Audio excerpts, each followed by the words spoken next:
waste your time with me. How long must I wait, damn it? Blaming me will not further your agenda, sir. How long's it going to take to fix me properly? A month? A year? Of our methods, and you will kindly apologize when you're feeling better.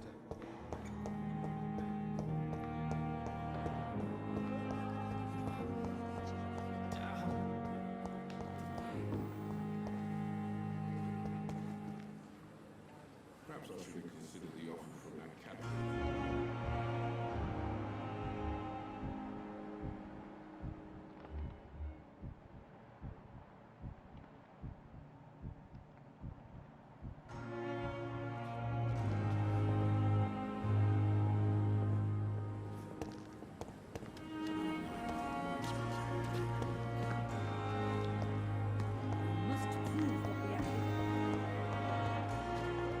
With you at our side, Dr. Reed, I know that Pembroke will prevail and survive.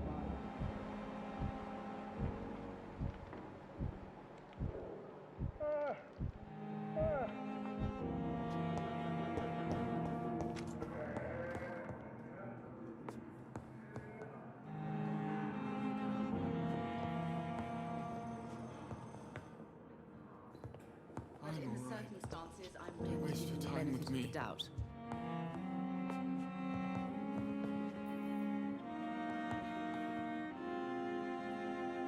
Good evening, madam. Can I help you? It's my son who needs you, sir. I'm Dr. Jonathan Reed. How can I help your son? I'm Beatrice Goswick, mother of Mortimer Goswick. Could you check on him, please, Dr. Reed? I've heard much of your talents as a physician.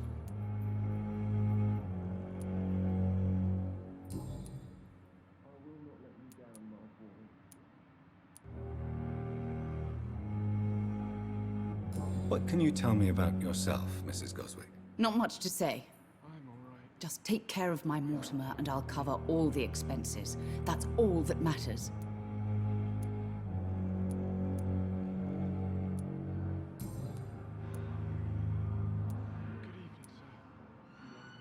What do you think of your reception here? Any complaints? I have had the uttermost reservations about this hospital since we arrived. But we had no other choice, considering the state of emergency. Is there something in particular that's bothering you? Some of the staff were not especially welcoming. I suspect they're not accustomed to dealing with patients of such social standing.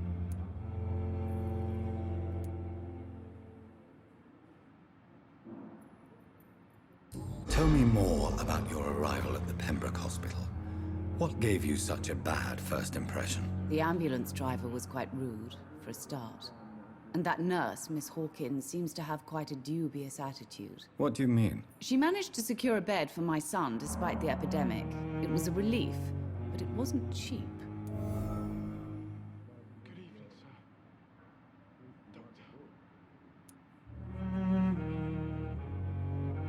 Doctor. She charged you for a bed. Yes, and I paid without question, considering the urgency of the situation. I share your concern, Mrs. Goswick. Be sure that I'll talk to the people involved. I don't expect compensation, Dr. Reed. But I'm aware such behavior would not be tolerated in other hospitals. I'm all right. What can you tell me about yourself, Mrs. Goswick? Not much to say. Just take care of my Mortimer and I'll cover all the expenses. That's all that matters. Good evening, sir. May I ask if you have an occupation, Mrs. Goswick? I'm a teacher by profession. I teach young women who are more ambitious about their futures than their families. Are you really that rich? Most of the patients here are of a more humble origin, if I may say so. Yes, thanks to my husband. May he rest in peace. I can cover any needed medical expenses.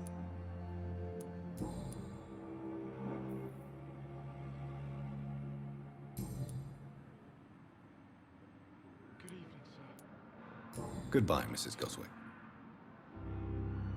I will not let you down, my boy. Good evening. I'm Dr. Reed. Can I help at all? No, Really? Why are you here, then? I don't want to talk. My throat hurts too much. I suppose that this pain is the reason you're here. Is someone taking care of you? Yes. And no. Could you at least tell me your name, sir? Mortimer. Mortimer Goswick.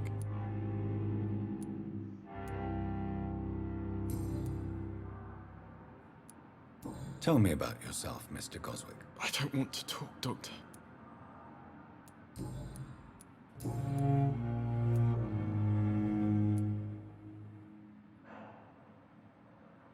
Why did your mother have you hospitalized here? She seems convinced this is a bad hospital. My mother just wants the best for me. She won't rest while I'm here. She'd go all the way to hell and back to help me.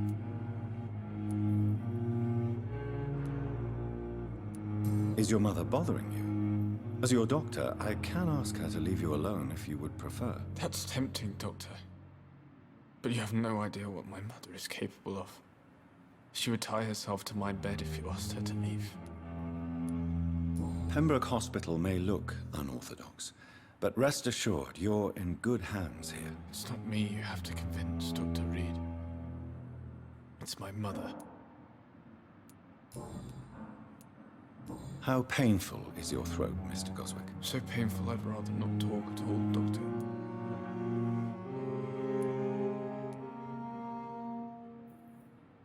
I'm sure you realize a doctor and his patient have to communicate, sir. Would it help if I gave you some paper and a pen? Not really. I see. Then maybe it's not just your throat that hurts, Mr. Goswick. Perhaps your sore throat is just the consequence of something more hurtful. Yes, maybe. But I don't want to talk or even write about it now. How painful is your throat, Mr. Goswick? So painful I'd rather not talk at all, Doctor. I'll let you get some rest, then. I'm all right. Don't waste your time with me.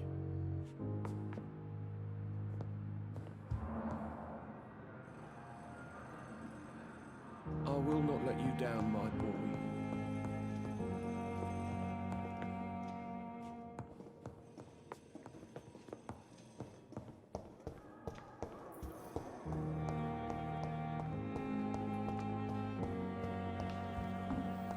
The patients are not fools. They know we are overwhelmed by this horrifying epidemic.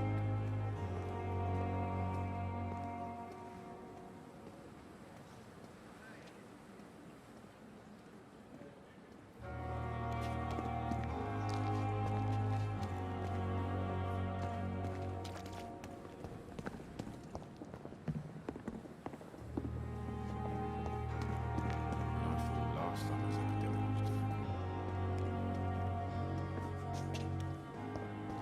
If Pembroke is still standing after this epidemic, there's good reason to be proud.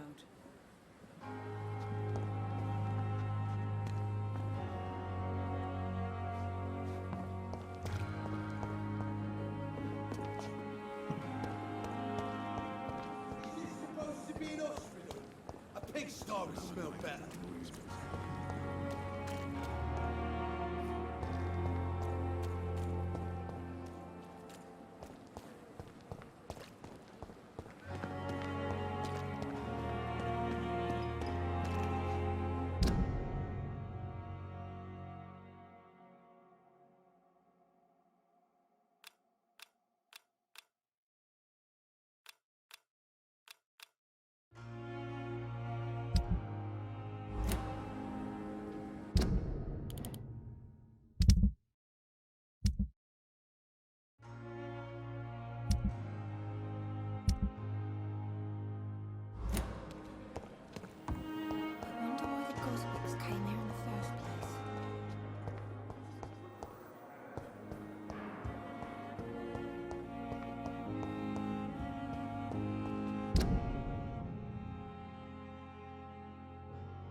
Behavior is similar to the infected William Bishop.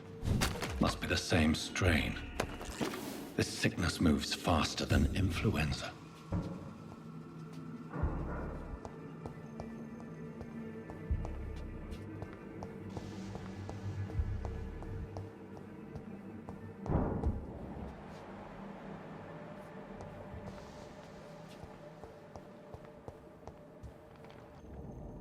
It's locked.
not sure I can defeat them without becoming stronger. To drink blood is so tempting.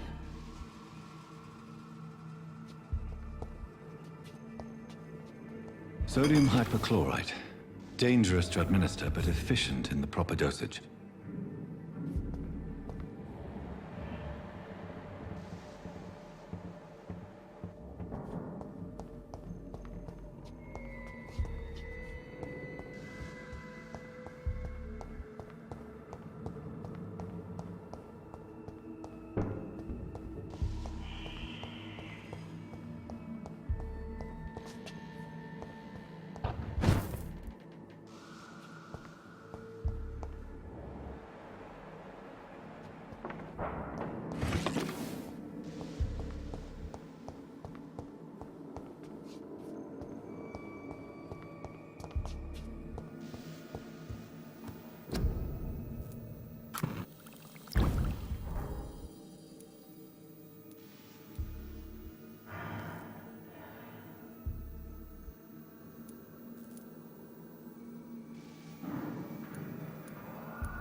long's it going to take to fix me properly? A month?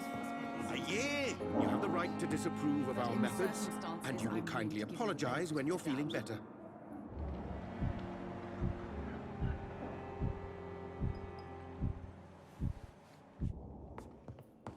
You always knew the words to calm the children. Finally, you've returned, Doctor.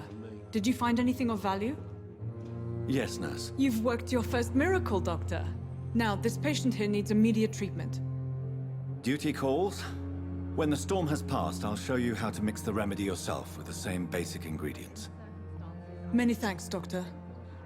When you've finished, you ought to report to Dr. Swansea in his office. He's been looking for you. Seemed pressing.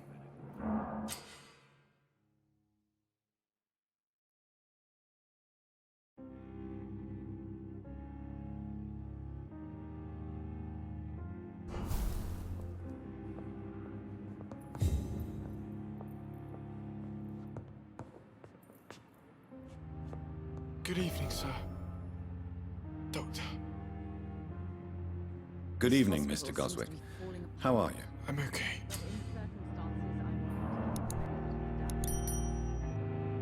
Do you need any help? I'm afraid I may, sir.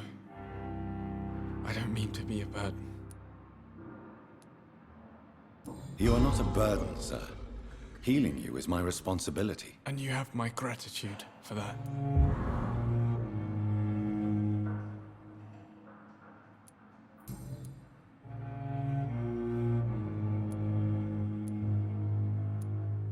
Tell me about yourself, Mr. Goswick. I don't want to talk, Doctor.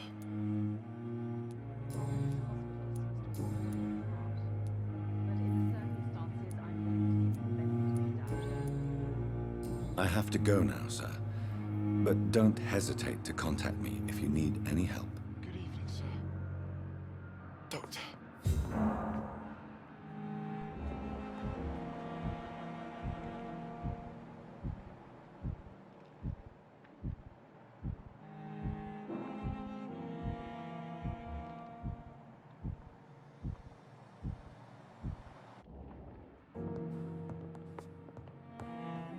With you at our side, Dr. Reed, I know that Pembroke will prevail and survive this epidemic.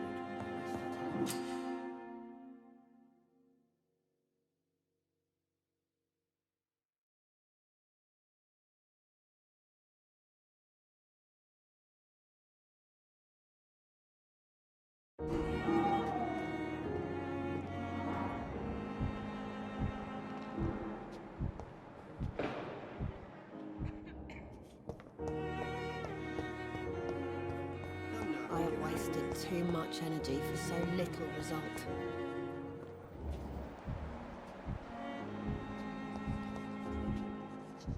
You are going to reveal all your secrets to me.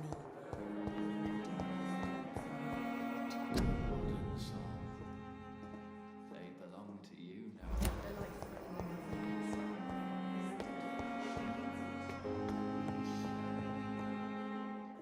Spare your obedience,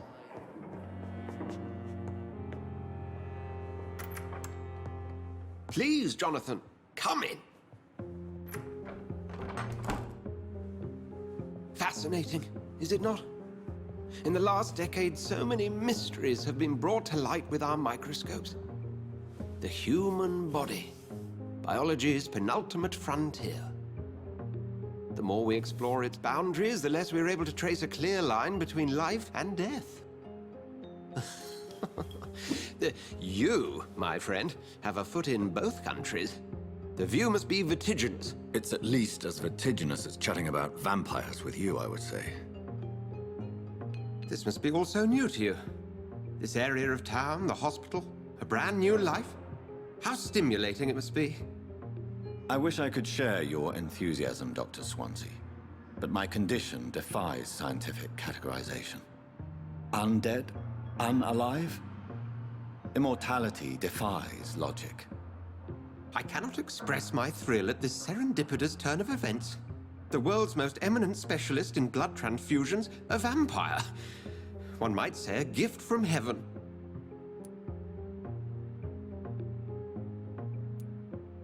I'm a dead man. I was murdered. Now I'm a murderer. Tell me how this is a gift. Forgive me. I've been an admirer of your work for a long time, and now you are so much more than a brilliant physician. And please, call me Edgar.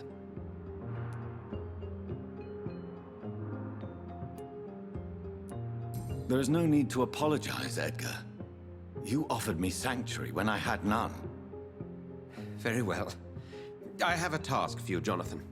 Something that will require all your newfound skills. Please, go on. The Pembroke only survives through the generosity of our benefactors. Unfortunately, our main donor has found herself in a bit of a bind. Now, if you could help her out... A spokesman or politician is what you need. That's not my calling. And until I come to understand what has happened to me, I require discretion. Discretion is in order, Jonathan. Lady Ashbury has recently received rather indelicate correspondence that, if revealed, would jeopardize her position. And you would like me to eradicate this threat? By the stole, of course not. I would just like you to pay her a visit. Her ladyship is certainly near the tents outside, tending the sick. You can't miss her. Look for someone impossibly delicate. Accepted. I'll see what kind of trouble Lady Ashbury is in.